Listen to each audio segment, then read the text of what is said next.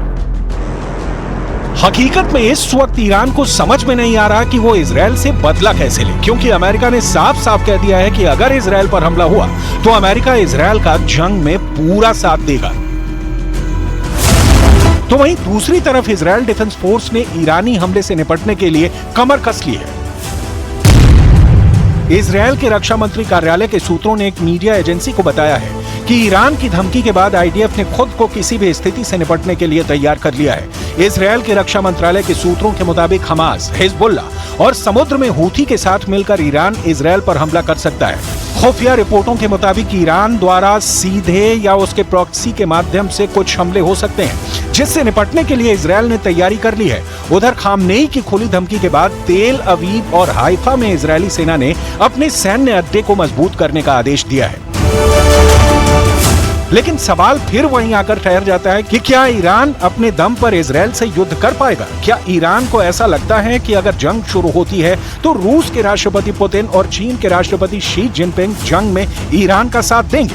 अगर ईरान का साथ रूस और चीन देते हैं तो फिर अमेरिका और यूरोपीय देश इजरायल का खुलकर साथ देंगे। और अगर ऐसा होता है तो फिर अरब से विश्व युद्ध शुरू होने से कोई रोक नहीं पाएगा।